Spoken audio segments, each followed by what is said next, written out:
Right now, you guys are currently looking at the Season 3 Battle Pass. Marvel Rivals have something set where if you buy a Battle Pass, it's available for you indefinitely. This is what it looks like. Once you go here to the corner of the screen, you can open up the Battle Pass. Now, something interesting is happening on May 15th. They are going to drop the Season 0 Battle Pass for you. If I have not completed it, but I purchased it, I'd have it. But for those of you that weren't able to purchase it, you don't have it. Don't worry, they are bringing it back on May 15th, and you guys can get all these rewards. Now, keep in mind, you do have to pay for the Battle Pass. There's nothing that's free in there that they're gonna give you. You're gonna have to pay for the Battle Pass because it's a returning Battle Pass. So this is gonna be the stuff that you get. You're gonna be able to get the Black Panther skin, the Punisher skin, the God of Magic skin, which is for Doctor Strange.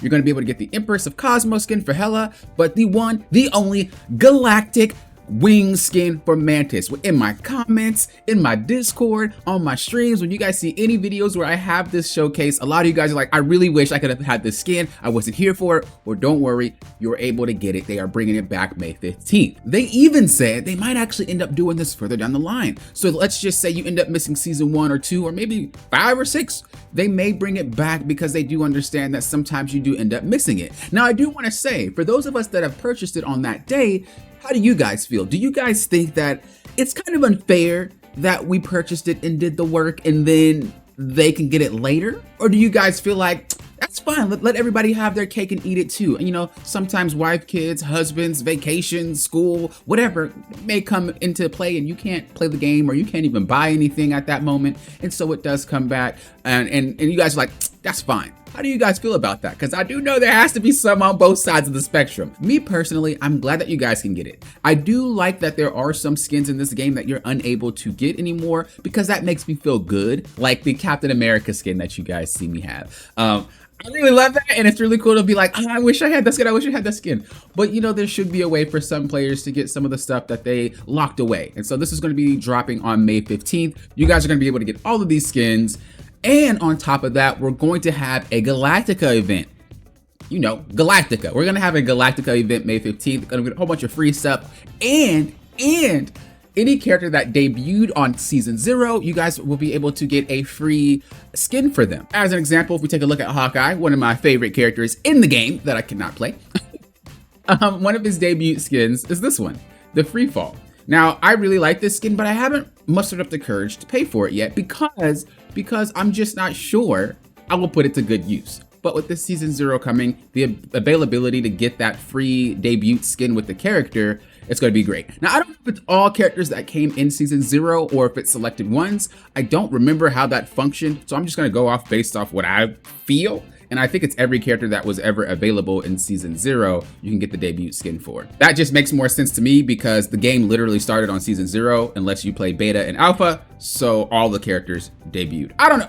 If y'all got more information on that, let me know. So remember, Season 0, mark that baby on your calendar. That's going to be happening on May 15th. On top of that, the Galactica event that they also said in their dev blog is going to happen on May 15th as well. Free goodies, plus the debut free character skin for the character that you enjoy the most. Well, hold up. Y'all know it's not over yet. This is a Let's Talk video. Hashtag Let's Talk. If you want me to talk about anything Marvel Rivals related, let's go ahead and hop into some of those chats. So this was from that Souls guy, C, saying hashtag Let's Talk. Why do the devs hate Mantis? So Mantis, I thought this one was fitting, especially because it's Season 0 and that Mantis skin will be coming back. She just got above. I think with Mantis, they're not really sure which direction they want to take. I know that they want to make her be more damage focused and they want her to be more of a carry support. But I do think right now it's hard to do. What I would suggest, I'm not a designer or a balance patch. I'm nothing. But I have a suggestion. What I would like to see an increased speed of Mantis projectiles so her shots are easier to hit from long range. She has no fall off damage, so I can see why they might not want to do that.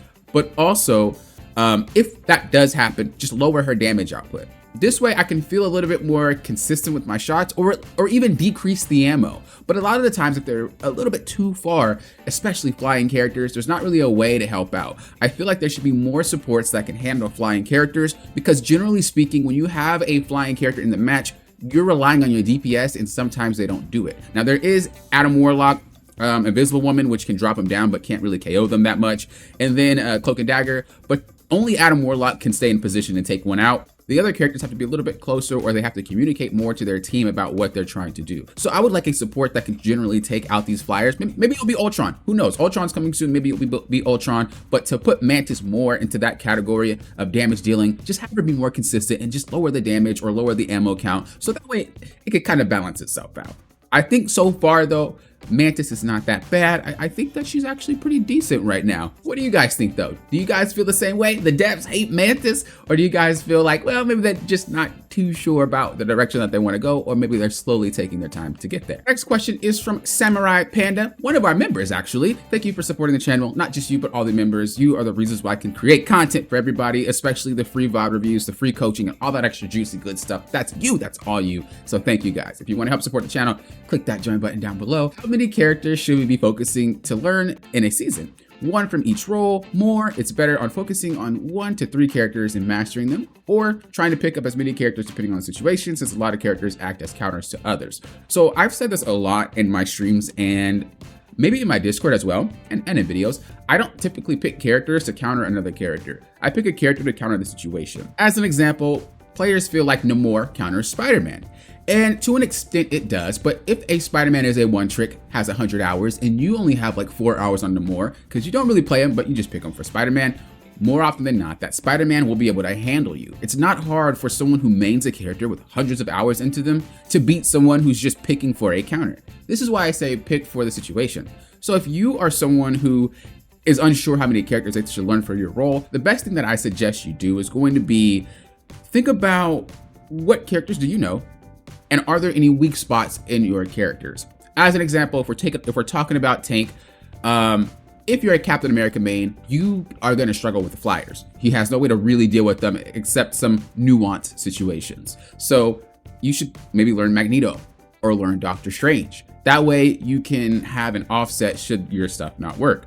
For a DPS, it's the same way. Maybe you play Moon Knight and you don't have a way to really deal with flyers except in niche situations. Well, maybe pick something else up, like Namor as an example, for that secondary. And that way you have a lot more time behind your secondary. So you're not picking characters for the actual character counter, you're picking it for the situation. Should you be put in that situation, you know how to deal with it, because not every player will be the same, but usually the situations will always play out the same. So I hope that helps answer that question. I also just realized I didn't do a support example, so I might as well. Let's just say you're a Mantis main. She doesn't really have the best burst heals. It's more of a poke type comp situation character. So if you want someone with burst heals, then you would probably focus on like Loki, Adam Warlock.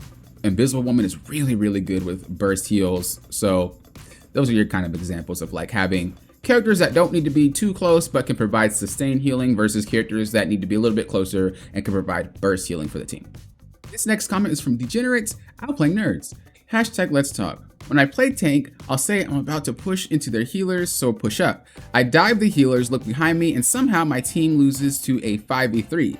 I even KO the healers, enemy team has no healers, and my team still loses. That's what I deal with. This is actually very common, and not just for tanks, but every single role. People tend to take out certain characters and then you lose the fight anyway. Why does this happen? Why do we lose a fight when we have the advantage? It makes no sense. Well, there's something that's called KOs, which is just regular KOs. And then there's something that's called critical KOs. I just made that up. I might change that, but I just made that up. Basically, the critical KOs are going to be the ones that are most important. A lot of the times when I watch reviews from you guys or I do coachings, you guys tend to KO targets, but it doesn't really benefit the team. As an example, let's just say, I don't know, Star-Lord goes to the back, KOs the Invisible Woman, right? Invisible Woman is KO'd, but there's a rocket, so Invisible Woman comes back. You just wasted about 10 seconds or more to try to KO that Invisible Woman. She comes back to the map, you expended all of your abilities, so you have to wait for them to be on cooldown. Now the game is a 5v6, so although you did take out a KO, they came back and your stuff is all on cooldown while they're still engaging and she is ready to go. This is what happens quite frequently. Now that's a major example, but there's many examples like that. If you watch your replay or even watch someone else's replay, you'll notice that they get the KO, lose the fight. Why? That KO target just wasn't important. It wasn't a critical KO. So if you are playing tank, if you're playing DPS, if you're playing support, if you're going for a specific target, make sure it's the important one then proceed to win the fight. If it's not, you most likely can still end up losing, especially if a player is good enough to make a 6v5 winnable. As I said before, if you guys have any questions related to Marvel Rivals, whether it's skins, whether it's characters coming out, whether it's in the game mechanics, whatever, hashtag let's talk. I'll feature you in the video and we can talk about it. Thank you guys for watching, and until next time, you know what I always say. Thank you guys for doing what? Hopping often. We're locked in.